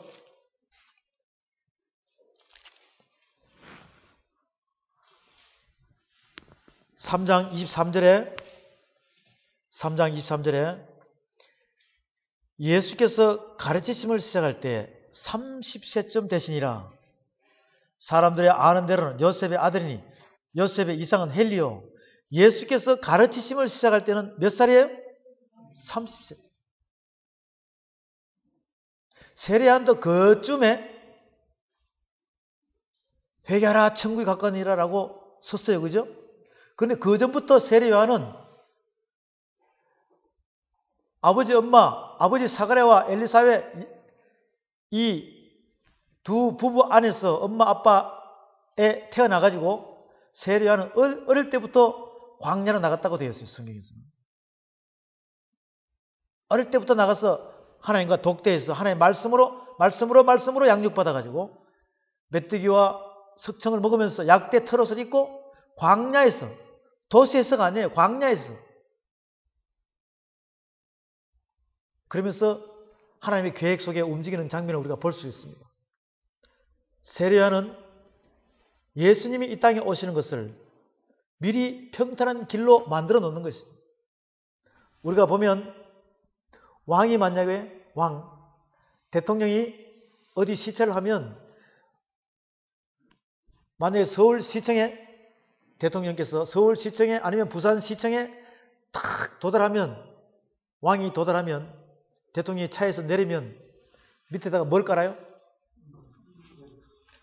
외국의 대통령이 우리나라에 오면 비행기 트랙에서 내릴 때 그 트랙 밑으로 뭘 깔아놨습니까? 융당 카페, 그죠? 이것은 길을 평탄케 하는 거예요. 세례 요한은 만왕의 왕이신 예수님이 이 땅에 오시기 전에 이미 하나님께서 예비된 자죠. 세례 요한은 예비된 자예요. 그래서 그 예수님의 길을 평탄케 해놓은 것이죠. 회개하라 천국이 가까우니. 계속해서 우리는 이 세례 요한에 대한 말씀을 보다 보면 예수님은 혼인잔치하는 결혼식하는 주인공이고 세례 요한은 옆에서 뭐 하는 자예요? 기뻐하면서 막 옆에서 축하해 주는 거예요. 이것을 알리는 것입니다. 예수님께서 이 땅에 죄인을 구원하러 왔다는 그것을 갖다가 세례 요한은 뭐 하는 것입니까? 먼저 예고편이에요. 예행 연습하는 것입니다. 여러분은 예행 연습에 들어가야 돼. 실제 주인공이 들어가야 돼요. 예행 연습에 들어가는 자들이 지금 굉장히 많아요. 이 시대에 굉장히 많죠. 이 시대에 기라성 같은 종교 지도자분들, 내가 내다는 교회 직분자님들 수도 없이 많아요. 그들은 다 예행 연습이에요. 전도를 하면서 전도지에다가 껌 넣고 사탕 넣고 요즘은 더 개발돼가지고 온갖 이상한 상품들 넣어가지고 전도하는 사람 많아요. 그것은 하나의 예행 연습이에요. 여러분들이 왕같은 제사장이 되어서 주의 말씀을 영적인 말씀으로 살아있는 말씀으로 선포하기 위해서는 예행 연습이 있는 것입니다. 평탄한 길을 만들어 놓으면 여러분이 그 위에서 선포하게 되면 온 세계에 흩어진 모든 믿음의 사람들이 물과 성령으로 거듭날 분들이 돌아온다는 것입니다. 여러분에게로 몰려든다는 것입니다. 이사야서 60장에서 말씀하시잖아요. 일어나라 빛을 발하라. 일어나라, 빛을 발하라. 이제 마지막 시대에 여러분들이 일어날 때가 됐다 이 말이에요. 우리는 이 말씀들을 깨닫고 내가 이제 일어나야 되는구나. 귀가 열리고 눈이 떠지고 입술이 열려서 하나님의 말씀을 받아가지고 철저한 권세를 가지고 내 속에서 나오는 이 말씀이 불이 되어서 살아있는 말씀이 되어서 벌떡 안전바에서 일어나서 이 시대에 하나님 나라를 선포하고 하나님 나라를 확장하는데 일꾼 되시기를 주의 이름으로 축원합니다. 여러분은 예행 연습으로 쓰려고 하나님께서 이 땅에 지명을 택한 것이 아닙니다. 여러분은 예행 연습으로 쓰려고 이 땅에 지명을 택한 자가 아니란 말이에요. 육적인 상태로 있으면 그들은 다 예행 연습하는 것이요. 여러분이 영적으로 거듭나서 믿음, 소망, 사랑으로 사랑의 완성자가 되어서 말씀을 통달하고 살아있는 말씀을 선포할 때는 여러분은 주인공이라 이 말이에요. 하나님은 그런 주인공을 찾습니다. 누가복음 3장에 있는 이 말씀은 바로 여러분이 하나님의 완전한 자녀요, 완전한 인침을 받은 자 족보를 우리에게 보여주는 것입니다. 누가복음 3장 23절에 예수께서 가르침을 시작할 때 30세쯤 되시니라 사람들이 아는 대로는 요셉의 아들이니 요셉의 이상은 헬리요 그 이상은 맏다시요. 계속해서 밑으로 내려가면 34절에 그 이상은 야곱이요 그 이상은 이삭이요 그 이상은 아브라함이요 그 이상은 데라요 그 이상은 나홀이요. 36절에 그 이상은 가이난이요 그 이상은 아박삭이요 그 이상은 셈이요 그 이상은 노아요 그 이상은 레멕이요. 여러분이 성경을 창세기부터 1장 2장 3장 이렇게 보아다 보면 그 족보와 같이 맞아 들어가요. 창세기 5장 족보와 창세기 10장이 나오는 족보가 맞아 들어가요. 이건 거꾸로 올라가는 거예요. 다시 그 이상 그 이상 그 이상. 여러분 낳아준 아버지가 그 이상이죠. 할아버지가 그 이상이에요. 정자할아버지 고자할아버지 계속 그 이상인 것입니다. 그것을 이야기하는 것입니다. 37절 그 이상은 무드셀라요 그 이상은 에녹이요 그 이상은 야레스요 그 이상은 마할랄이요 그 이상은 가이난이요. 38절 다 같이 시작. 그 이상은 에노스요 그 이상은 셋이요 그 이상은 아담이요 그 이상은 하나님이시라. 할렐루야. 이것이 바로 저와 여러분의 영적인 족보인 것입니다. 이상 지금으로부터 여러분을 통해서 쭉 올라가면 결국은 뭐하고 연결되느냐? 약속의 자녀가 연결되는 거예요. 자녀는 많아요. 자녀는 많습니다. 하나님과의 관계에서 자녀는 많아요. 그런데 하나님께서 직접 약속한 자녀는 따로 있다는 것이죠. 약속한 내가 너에게 한 성을 상속 주리라. 그 약속은 누구한테 줘요? 맏아들한테 줘요? 차자한테 줘요? 여러분은 맏아들이 되시길 바랍니다. 하나님의 백성은 많아요. 그죠? 하나님 자녀는 많다니까요. 근데 그 중에서 맏아들이 되어야지만이 상속을 받을 수 있는 거예요. 그 족보를 우리에게 보여주고 있는 것입니다. 마태복음 1장에 봅니다. 마태복음 1장에 보면 마태복음 1장은 바로 여자의 후손에 대해서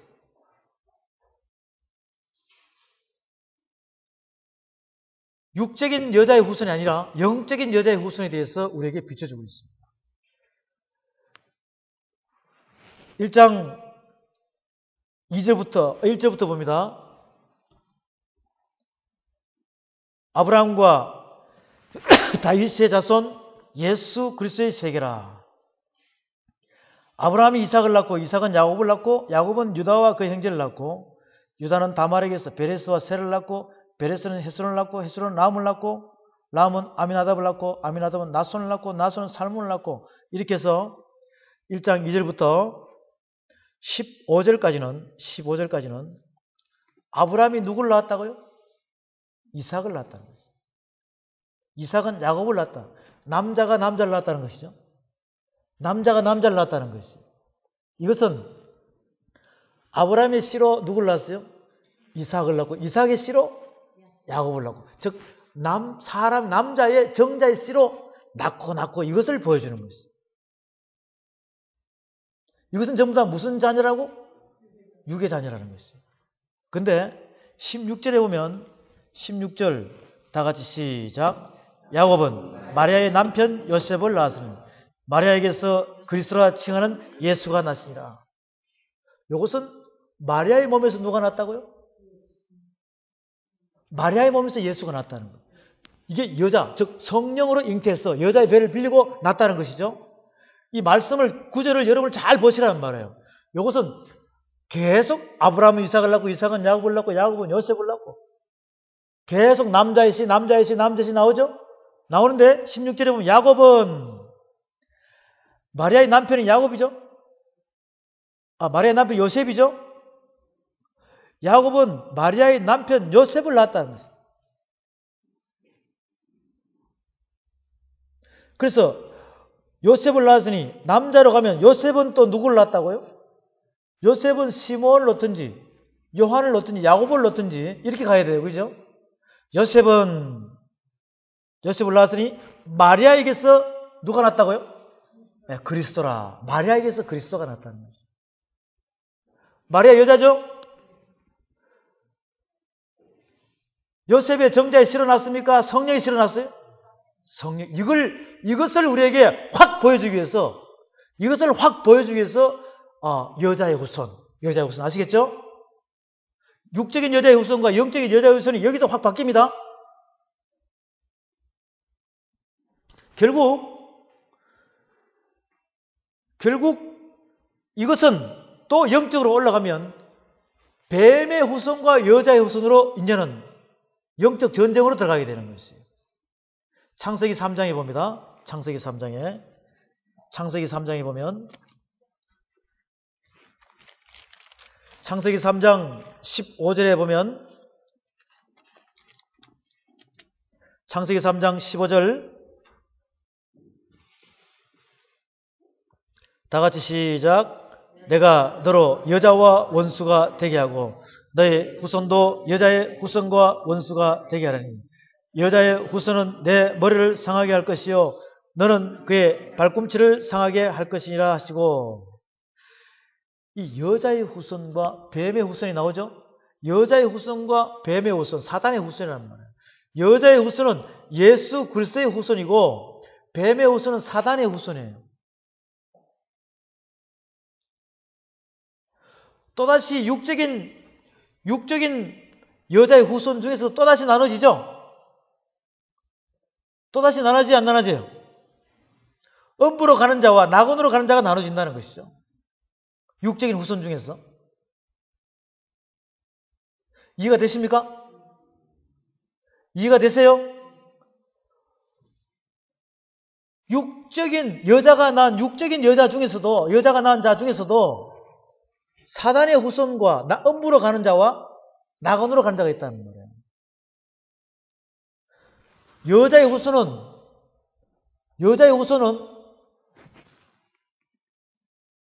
완전히 어디로 가는 거예요? 낙원으로 가지만 그것은 꼭 바로 천국이에요. 복음을 받아들일 필요가 없다는 것이죠.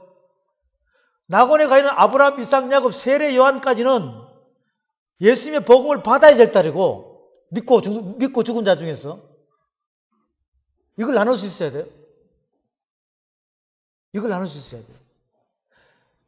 세례 요한 이전까지 사람들, 세례 요한까지는 나중에 예수님의 복음을 다시 받아야 돼요. 지금 세례 요한 죽었어요, 안 죽었어요? 아브라함, 이삭, 야곱, 모세, 다윗, 솔로몬 다 죽었어요. 그들은 낙원에 가 있다니까요. 모세는 빼고 낙원에 가 있어요. 낙원에 가 있으면 나중에 예수님의 복음을 다시 받아야 돼, 안 받아야 돼? 길이요 진리요 생명이요 예수님의 복음을 받아야지만이 아브라함도 다시 천국에 갈 수 있다는 것입니다. 이삭도 마찬가지고 야곱도 마찬가지고 예수님의 복음을 받지 않으면 못 가요. 근데 나중에 낙원에 가 있는 사람은 거의 다 받아요. 낙원에 가 있는 사람들은. 음부에 가 있는 자들도 다시 예수님의 복음을 다시 받아야 돼요. 기회가 한 번 다 주어지죠. 예수님의 영을 받아가지고 여러분이 성령으로 거듭나서 온전하게 믿음, 소망, 사랑으로 이루어지게 되면 첫째 부활에 살아서 하늘로 올라가고 그 다음에 살아서 하늘로 못 올라가면 나중에 둘째 부활에 참여하기 때문에 복음을 받을 필요가 없다는 것이죠. 이것을 여러분이 성경 안에서 완전히 구분할 수 있어야 돼요. 지금 구분이 안 되는 분들은 따로따로 개인적으로 상담을 해도 되고 또 말씀 안에서 자꾸 보다 보면 다 깨닫게 돼요. 이것을 지금 마태복음 1장에서 보여줍니다. 여자의 후손과 영적인 여자의 후손과 육적인 여자의 후손을 나눠주는 것이 마태복음 1장이에요. 이런 말씀들을 여러분이 잘 구분하시기 바랍니다. 그렇게 해서 이제 여자의 후손, 육적인 여자의 후손, 영적인 여자의 후손, 그 다음에 사단의 후손, 그죠? 사단의 후손도 다 여자의 몸에서 나왔어요, 안 나왔어요? 그들도 다 육적인 상태로 똑같이 들어가는 거예요. 똑같이 들어가지만 나중에 음부와 낙원으로 나눠진다는 것이고. 여러분들이 여자의 후손으로서 믿음, 소망, 사랑으로 자라가게 되면 첫째 부활과 둘째 부활에 참여하는 자가 된다는 것이죠. 또 지금 육적인 여자의 후손에 육적인 사단의 후손에 있더라도 이들도 복음을 나중에 예수님의 복음을 다시 받아들이게 되면 그들도 똑같이 둘째 부활에 참여하는 자가 된다 이 말이죠. 거기서 못 받아들이면 영원히 둘째 사망에 들어간다는 것이죠. 둘째 사망에 들어간다는 것이죠. 지옥으로 간다는 것이죠. 이것을 여러분이 깊이 있게 아시길 바랍니다. 그 다음에 마태복음 3장에 보면 마태복음 3장에 보면 3장 11절에 봅니다. 나는 너희로 회개케 하기 위하여 물로 세례를 주거니와 내 뒤에 오시는 이는 나보다 능력이 많으시니 나는 그의 신을 들기도 감당치 못하겠노라. 그는 성령과 불로 너에게 세례를 주실 것이요. 성령과 불로 너에게 세례를 준다. 세례 요한은 무슨 세례를 줬다고 그랬어요? 물세례를 줬다는 것입니다. 내 뒤에 오시는 이는 누굽니까? 예수님이세요. 나보다 능력이 많으시니 나는 그의 신을 들기도 감당치 못하겠노라. 그는 성령과 불로 너에게 세례를 주실 것이요. 그래서 이것 때문에 성령의 불 받아라 이야기를 많이 하는 거예요. 그 성령의 불 받는다는 게 성령 세례입니다. 그건 곧 성령의 기름 부음이라고도 이야기해요. 성령과 불로 너에게 세례를 준다. 그래서 물세례와 성령세례, 세례 요한은 물세례, 예수님은 성령세례. 이것을 너무나 중요하기 때문에 성경에서는 우리에게 또 보여주고 있어요. 성경에서 우리에게 또 보여준다. 왜 보여주냐? 같은 목사라도 아볼로 목사가 있고 바울 목사가 있다는 거예요. 물세례 주는 목사가 있고 성령세례 주는 목사가 있다는 말이에요. 그걸 지금 비춰주는 거예요. 그럼 지금 이 시대에도 마찬가지. 이 시대에도 물세례만 주는 목사가 있을 것이고 성령세례를 주지 못하고 있는 목사가 있을 거 아닙니까? 성령세례 주는 목사도 있다 이 말이에요. 그럼 하나님께서는 어떤 목사를 들었으실까? 성령세례를 주는 자만을 들었습니다 이 말이에요. 그 여러분들이 지금 내가 물세례 속에 속았는가 성령세례에 속했는가 이것을 분명히 잘 여러분이 판단하시고 내 자신이 깨달아야 되는 것입니다. 이거 여기서 혼돈되고 잘 못 깨닫고 여러분이 침노하지 못하면 나중에 굉장한 낭패를 당합니다. 바깥 어두운 데 쫓겨나가지고 울며 이를 가면서 통곡해도 이미 때는 늦어버렸어요. 사도행전 19장에 봅니다. 사도행전 19장의 말씀을 보면 사도행전 19장 1절에 아볼로가 고린도에 있을 때 바울이 윗지방으로 다녀 에베소에 와서 어떤 제자들을 만나 가로되 너희가 믿을 때 성령을 받았느냐? 가로되 아니라 우리는 성령이 있음도 듣지 못하노라.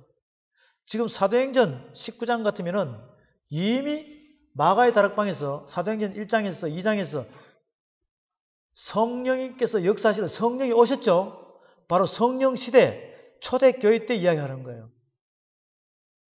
성자 시대가 아닙니다. 이때는 이미 예수님께서 성취하신 다음에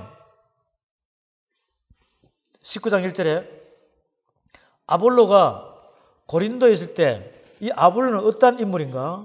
아볼로는 18장 24절에 보면 알렉산드리아에서 난 아볼로라는 유대인이 에베소에 이르니 이 사람은 학문이 많고 성경에 능한 자라. 학문이 많고 성경에 능한 자라. 이 성경을 많이 안다는 것입니다. 그가 일찍 주의 도를 배워 열심으로 예수에 관한 것을 자세히 말하며 가르치나 요한의 세례만 알따름이라. 요한의 세례만 알따름이라. 지금 이 시대에도 이런 종교 지도자분들이 많아요.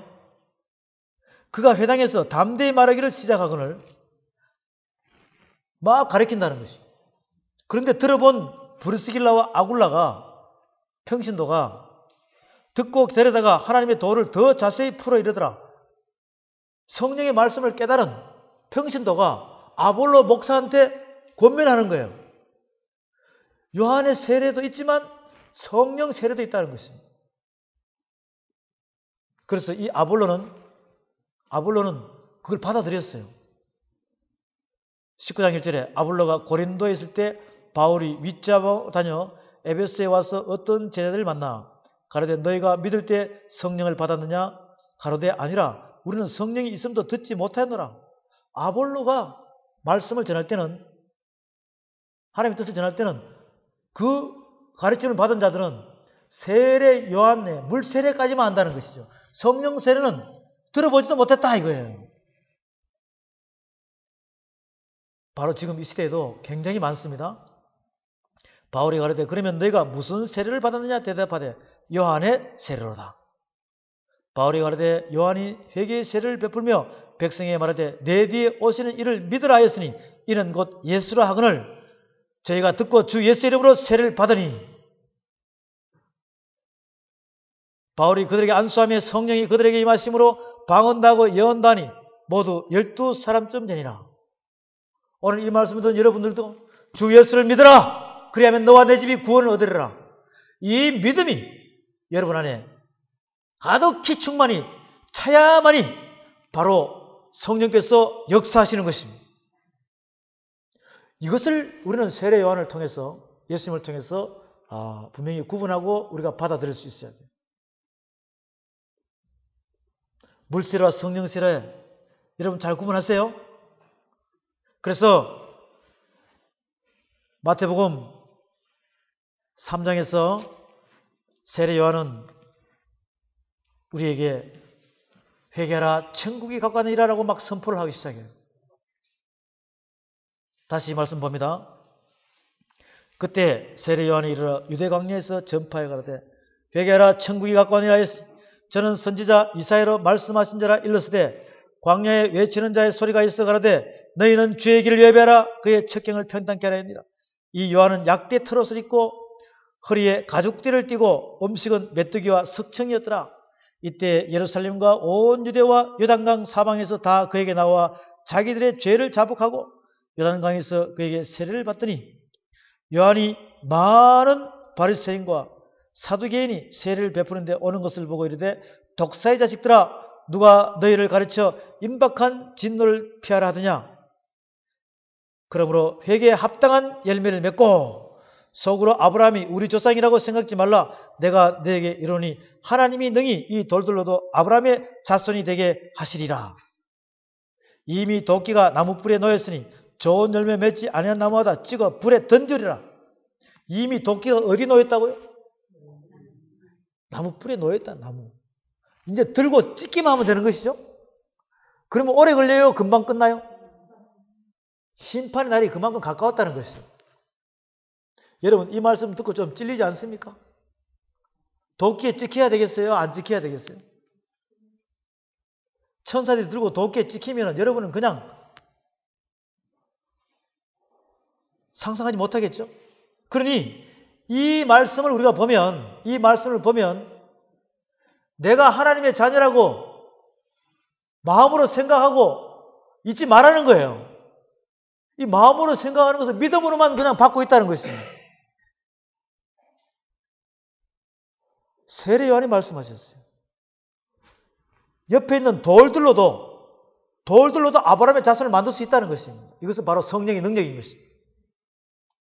내가 그냥 예수 믿고 구원받고 천국 간다고 하고 안일하게 마당만 밟고 예배 드리는 상태에서 왔다 갔다 이러다 보면 결국은 나중에 심판을 당하는 상태까지 간다는 거예요. 내 속으로 나는 그냥 예수 믿고 구원받았으니 그냥 교회만 열심히 다니면은 그냥 천국 간다.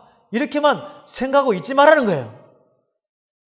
물세례와 성령 세례, 믿음, 소망, 사랑으로 온전하게 하나님의 말씀 앞에 엎드려서 여러분이 하나님께서 우리 주시는 씨와 열매의 관계에서 맏아들이 되라, 첫 열매, 장자가 되라는 것입니다. 극상품 열매가 되라는 것입니다.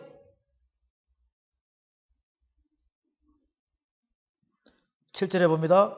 요한이 많은 바리새인과 사두개인이 세례 베푸는데 오는 것을 보고 이르되 독사의 자식들아 누가 너희를 가르쳐 임박한 진노를 피하라 하느냐. (10절에) 이미 도끼가 나무 뿌리에 놓였으니 좋은 열매 맺지 아니한 나무마다 찍어 불에 던지니라. 여러분이 신지 나무인지 줄기인지 가지인지 열매인지를 잘 분간해야 돼요. 좋은 열매 맺지 않으면 여러분은 결국 찍힘을 받아야 안 받아요? 찍힘을 받는다는 것입니다.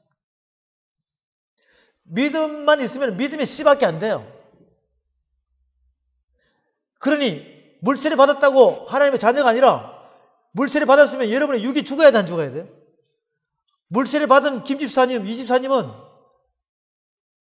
이권사님은 아직도 육이 살아있다는 거예요.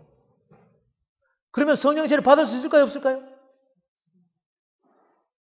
아직도 교회 안에서 혈기 부리고 아직도 교회 안에서 잘난 체하고 교만 떨고 온갖 분쟁을 일으키고 당을 짓고 욕심이 잉태하고 세상 사람보다 더 못한 그런 단계로 있는 사람들은 육이 살았어요, 죽었어요. 문의는 하나님의 자녀 맞아요. 그런데 믿음과 행함으로 움직이는 건 전혀 없다는 것이죠. 그것은 내 육이 살아있다는 것입니다. 육이 살면은 성령세례 못 받아요. 물세례는 육이 죽어야 한다는 것이죠. 이런 것을 잘 깨달으시고 여러분이 성령 제대로 거듭나려면 내 육이 죽어야 된다 라는 것을 분명히 깨달으시고 속으로 아브라함이 우리 조상이라 생각지 말라. 내가 너에게 이르노니 하나님이 능히 이 돌들로도 아브라함의 자손이 되게 하리라. 이미 도끼가 나무 뿔에 놓였으니 좋은 열매 맺지 않은 나무마다 찍어 불에 던지리라. 내가 믿음의 씨가 있다고 하더라도 믿음의 씨 안에서 머들면 안 된단 말이에요. 머물지 말고 내 육이 죽으면 이 씨가 썩어버리면 싹이 나고 줄기가 나서 나무가 돼야 안 돼요. 열매가 되는 것이에요. 내 육, 영적으로 거듭나기 위해서 내 육이 죽으라는 것입니다. 육이 죽으면 내 믿음의 씨가 성령께서 나를 이끄시면서 믿음, 소망, 사랑으로 믿음, 소망, 사랑 이 세 가지는 항상 있는데 그 중에 제일은 사랑이라고 고린도전서 13장에 나오죠. 사랑은 허다한 죄를 덮느니라. 사랑의 완성은 율법의 완성이라는 것입니다. 그래서 바로 예수님을 닮아가는 줄로 믿으시기 바랍니다. 예수님이 이 땅에 율법을 폐하러 온 것이 아니라 온전히 하러 왔다고 그러잖아요. 이렇게 해서 여러분 스스로가 하늘나라의 최고의 법인 사랑의 완성자가 되시기를 주의 이름으로 축원합니다. 마태복음 13장에서는 이렇게 이루어지는 것들을 우리가 볼 수가 있어요. 이제 우리는 마태복음 3장에서 이루어지는 이 말씀을 보면서 마태복음 13장이 아니에요. 마태복음 3장에서 이루어진 이 말씀들을 차근차근 상세히 보면서 마가복음, 누가복음, 요한복음까지 해서 이 세례 요한에 대한 완전한 숙지를 여러분이 완전하게 통달해야 돼요. 그래야지만이 다음 예수님에 대해서 사복음서의 사도행전까지 여러분이 정확한 메시지를 분별을 할 수가 있습니다. 세례 요한의 마태복음 3장에서 이루어지는 이 말씀들 우리는 나는 너희로 회개케 하기 위하여 물로 세례를 주거니와 내 뒤에 오시는 이는 나보다 능력이 많으시니 나는 그의 신을 들기도 감당치 못하겠노라. 그런 성령과 불로 너에게 세례를 주실 것이요 손에 키를 들고 자기의 타작마당을 정하게 하사 알곡을 모아 곡간에 들이고 쭉정이는 꺼지지 않는 불에 태우시리라. 손에 뭘 들었다고요? 손에 뭘 들었다고 그랬어요? 이 키는 어떤 키입니까?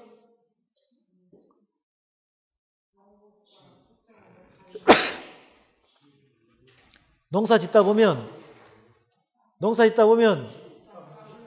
곡식을 담아가지고 이렇게 막 흔들어요, 안 흔들어요? 그럼 바람에 쭉정이는 날아가야 안 날아갑니까? 지금 이걸 이야기하는 거예요. 천국 열쇠가 아닙니다.